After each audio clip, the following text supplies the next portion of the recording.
It's happened. The first proper frost of the season has arrived, transforming the garden overnight. The once vibrant leaves of dahlias and nasturtiums are now dark, limp and mushy, their cells ruptured by ice. Courgette and squash foliage has collapsed, blackened at the edges, a dramatic end to their season. The soil, once soft, is now crusted and hard, making life tough for what remains. This sudden freeze is a shock to the garden's ecosystem, but it's not the end, just a transition. Now is the time for observation and gentle action, not despair. The garden is always changing, and frost signals a shift from growth to protection and preparation. Let's pull on our warmest jumpers, grab a hot cup of tea, and walk through the steps to help our gardens through this change.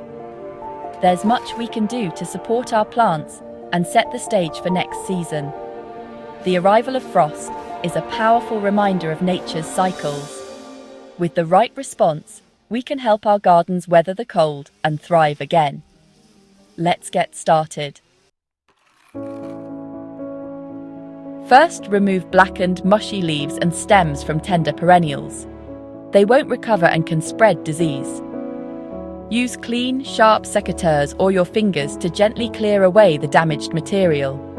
Think of it as first aid, cleaning the wound to prevent infection and give the plant a chance to heal. After clearing, check if the soil is dry. Frost can lock up moisture, and cold air still pulls water from leaves. A gentle watering at the base with cool water can help roots recover. For hardy greens like chard or kale, wilted leaves may bounce back with a little sun or by moving pots to a sheltered spot. Cover in-ground plants with fleece for a few hours to trap warmth and help them recover. Act quickly but gently. Plants are in shock, so avoid digging or fertilizing right now. Focus on stabilizing their environment. Remove rot, provide a little water, and offer gentle warmth. Patience is key. Recovery takes time. These simple steps can make the difference between survival and loss. Your calm, careful intervention gives your plants the best chance to bounce back. With the crisis managed, it's time for gentle trimming and tidying. Cut back blackened herbaceous perennials to just above ground level. This directs energy to the roots for winter dormancy. Use clean, sharp tools for quick healing and disease prevention. For woody plants like roses, trim back to the first healthy bud to stop dieback. Clearing away decaying leaves and stems improves air circulation and reduces the risk of slugs and fungal diseases. Add removed material to the compost heap for next year's nutrient-rich soil.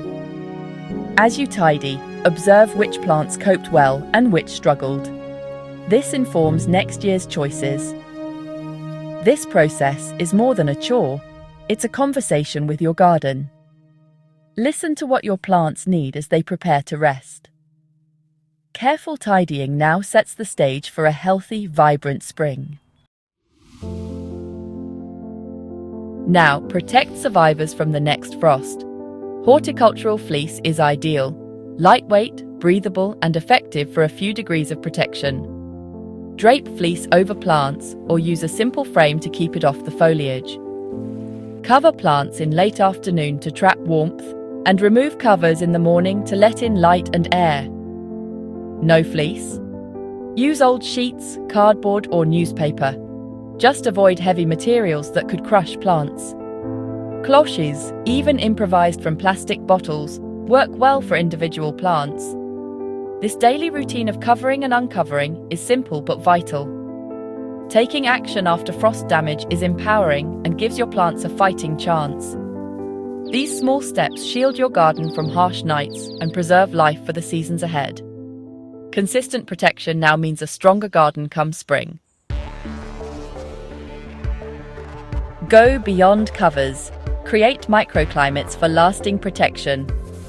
Use heat sinks like walls, large stones, or water-filled containers to absorb sun by day and release warmth at night.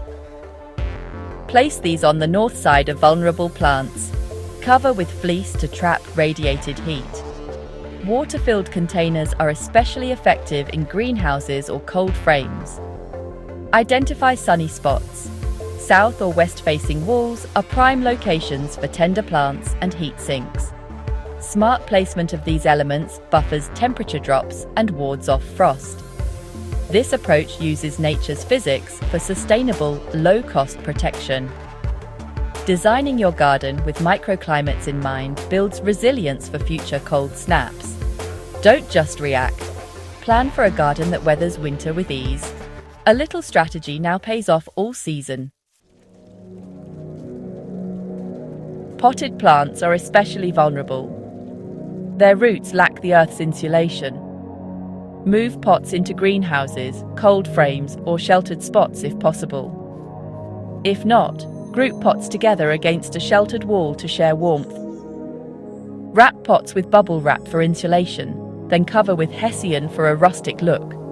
Ensure drainage holes stay clear. Waterlogged, frozen soil kills roots.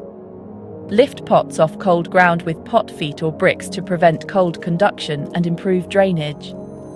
These simple actions, moving, grouping, wrapping, and lifting, make a big difference. Even large immovable pots benefit from extra insulation and strategic placement. Protecting container plants now ensures they'll thrive again in spring. Don't overlook your pots. They're often the most at risk. A little care keeps your favourite plants safe through winter. After frost, it's tempting to stop planting, but the garden isn't dormant. Now's the time for cold hardy crops. Miner's lettuce, mache, and winter radishes thrive in November. Sow directly in beds or containers for fresh salads through winter. Plant tough herbs like rosemary, thyme, and sage in well-drained, sunny spots. They'll establish roots for spring.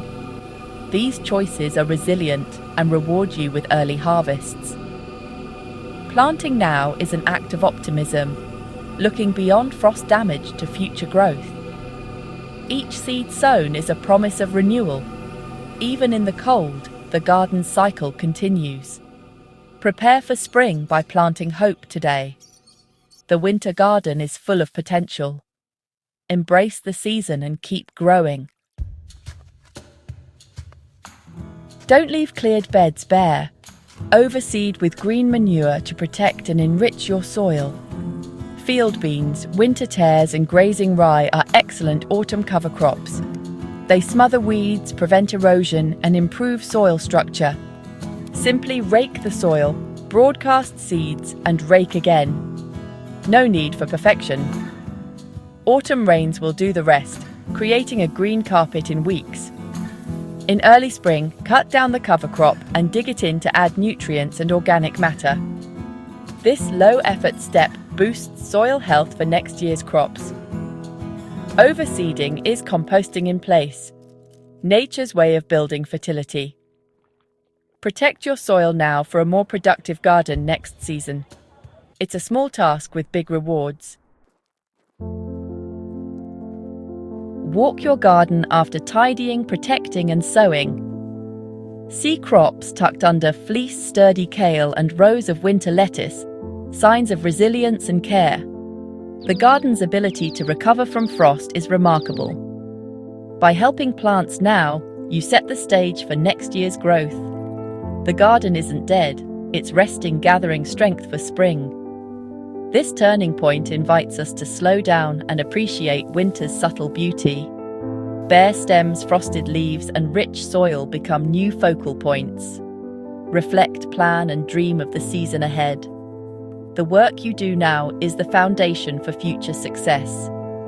Embrace the cold as part of the garden's cycle. With care, your patch will emerge stronger and more vibrant. Trust the process. A beautiful spring awaits.